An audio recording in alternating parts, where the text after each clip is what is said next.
नमस्कार। भविष्य के गर्त में क्या छिपा है किसी को कुछ पता नहीं है। साथियों, एक तरफ जहां पर पूरा का पूरा विश्व साथियों 2024 के आने की खुशियां मना रहा था, वहीं पर साथियों जापान साथियों भूकंप को झेल रहा था। एक तरफ साथियों बात करेंगे भूकंप की, दूसरी तरफ बात करेंगे सुनामी की। साथियों सबसे पहले शुरुआत होती है, शाम के बजते हैं 4:06 और यहां पर साथियों भूकंप आता है 5.6 रिक्टर का।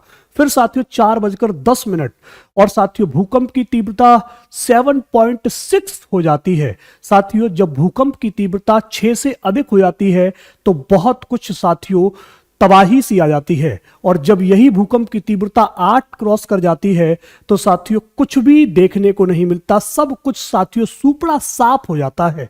और इस प्रकार के साथियों इसी कावा इलाके में, जापान के इसी कावा इलाके में साथियों 11 भूकंप ऐसे महसूस किए गए। 5 बजे तक साथियों 11 झटके ऐसे देखने को मिले। ये तस्वीरें आपको मैं दिखाने का प्रयास करूंगा। इन तस्वीरों के माध्यम से आप समझ सकते हैं कि किस तेजी के साथ साथियों वहां पर भूकंप आया था। और अब भूकंप साथियों जैसे ही शांत हुआ है, वहां पर साथियों सुनामी की खबर और वार्निंग मिलने लगी है। साथियों जब भी भूकंप आता है तो होता क्या है वो समझते हैं। जो प्लेट्स होती हैं, टाइटेनिक प्लेट्स जो होती हैं धरती के अंदर साथियों, वे आपस में टकराती हैं। जब एक दूसरे को क्रॉस करती हैं तो साथियों क्या होता है दोस्तों, वहां पर जो ग्रेविटी होती है वो काम करने लगती है। अब जापान को समझते हैं साथियों। जापान आपको दिख रहा होगा, ये ऐसी जगह पर है साथियों जहां पर साथियों टेक्टोनिक प्लेट्स आपस में टकराती ही रहती हैं। यहां पर वोल्केनो फटते ही रहते हैं। तो साथियों ऐसी जगह पर लोग उसी हिसाब से मकान बनाते हैं कि यदि किसी प्रकार से सुनामी आ जाए या भूकंप आ जाए तो हम सभी साथी सुरक्षित रहें। तो यहां पर समझेंगे साथियों भूकंप कहां पे आता है, इसी कावा इलाके में आता है जो कि नोटो क्षेत्र के अंतर्गत है। यहां पर 11 झटके महसूस किए जाते हैं। आप समझिएगा कितने, 5 बजे तक, 4:06 से लेकर 5 बजे तक 11 झटके। कुछ नहीं बचा होगा, सब कुछ तहस नहस हो चुका होगा। ठीक है, तो यहां पे साथियों नोटो क्षेत्र में यह घटना हो जाती है। फिर साथियों देखने को क्या मिलता है कि जो इसी कावा का जो वाजिमा शहर है साथियों, इसी कावा का वाजिमा शहर यहां पे है लगभग। ठीक है, यहां पे, ठीक, तो यहां पे साथियों क्या होता है कि 1 मीटर ऊंची, कितनी, 1 मीटर ऊंची साथियों लहरें देखने को मिल रही हैं। क्या मिल रही हैं? लहरें देखने को मिल रही हैं जो इस शहर से लगातार टकरा रही हैं। क्या हो रही हैं? इस शहर से लगातार टकरा रही हैं। अब इसको साथियों यहां पे टकरा रही है। और दूसरी खबर क्या निकल के आती है जो आपको यहां पर मैं दिखाऊंगा, यह है साथियों क्या है, निगोटा शहर है। यह निगोटा शहर है नीचे वाला। ठीक है, ये मैंने जो यहां पे पॉइंट कर लिया, ये वाला क्या है, निगोटा शहर है। और ये जो ऊपर रेड है ये साथियों नोटो क्षेत्र है। और यहां पे क्या आया है, आपका भूकंप आया हुआ है, बढ़िया वाला, तगड़ा वाला। और यहां पे जो निगोटा है, यहां पे है साथियों परमाणु संयंत्र। क्या है? परमाणु संयंत्र है। क्या है साथियों? यहां पे है आपका परमाणु संयंत्र जिसका नाम है काशीवाजाकी कारीवा। और साथियों अगर वो लहरें साथियों इससे ढंग से टकरा जाती हैं या थोड़ी सी और हाइट पकड़ लेती हैं तो साथियों इसको नुकसान होगा। और इसको नुकसान होते ही साथियों क्या होगा, वहां पे रेडियो एक्टिविटी फैल जाएगी और उससे साथियों पूरा विश्व परेशान हो जाएगा, क्योंकि उसको रोकने का किसी के पास कोई उपाय नहीं है। तो यहां पे क्या है कि या तो सुनामी इससे टकराए ना, अगर साथियों इससे टकराई तो जापान में आपातकाल लग जाएगा।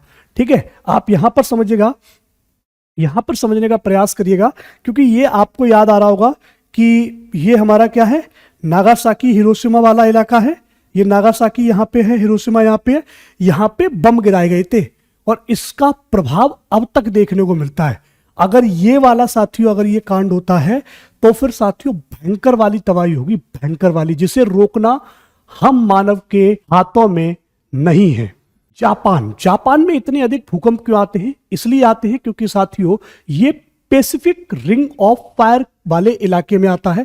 अब ये इलाका होता क्या है साथियों, जो कॉन्टिनेंटल प्लेट्स होती हैं और टेक्टोनिक प्लेट्स होती हैं।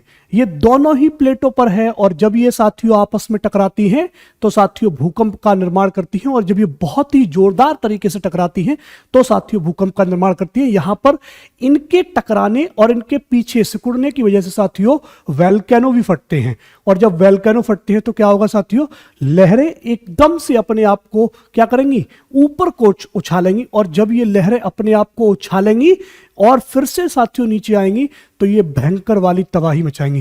ये लहरें बहुत ऊंची ऊंची उठ जाती हैं। साथियों इससे पहले भी जापान में भूकंप आया था, अगर हम उसकी बात करते हैं 11 मार्च 2011 में भी साथियों भूकंप आया था, और उसमें लगभग साथियों 19,000 जाने गई थी। कितनी गई थी? लगभग 19,000 जाने गई थी, और इसमें साथियों आपातकाल भी लगा था। क्यों? क्योंकि साथियों जिस इलाके में साथियों भूकंप आया था उसी इलाके में रिएक्टर भी था। रिएक्टर का नाम क्या है? फुकुशिमा दाइची परमाणु ऊर्जा संयंत्र। और साथियों इसमें घटना हुई थी जिसके कारण साथियों क्या हुई थी, विद्युत ग्रिड भी विफलता हुई थी। मतलब जो हमारी लाइट थी साथियों वो चली गई थी। इस इतनी बड़ी भयंकर हुई थी। और फिर साथियों अगर हम और पीछे जाते हैं तो 2004 26 दिसंबर 2004 में साथियों भारत में भी तबाही हुई थी, और साथियों भारत के साथ साथ 13 ऐसे देश थे जिनमें यह तबाही देखने को मिली थी। जहां हिंद महासागर था वहां पर सुनामी देखने को मिली थी, और साथियों उसमें 2.5 लाख जाने गई थी। आप समझ रहे, 2.5 लाख जाने साथियों उस एक सुनामी में चली गई थी। जो ये सुनामी साथियों और ये भूकंप हमें देखने को मिल रहा है, हम सभी भगवान से यही प्रार्थना करें कि किसी प्रकार से ये सुनामी और ये भूकंप ज्यादा बड़े ना हो, वरना जापान पूरा का पूरा खत्म हो सकता है। आपके सामने ये फोटोज दिख रहे होंगे जिनमें साथियों मैं तबाही आपको दिखाने का प्रयास कर रहा हूं, तो आप समझ सकते हैं कि वहां पर अब जीवन किस प्रकार का होने वाला है। लेकिन जापान हर बार अपने आप को कमबैक करता है, क्योंकि वहां की तकनीकी बहुत ही बढ़िया है और वहां की सरकारें इन चीजों पर काम बेहतरीन तरीके से करती हैं।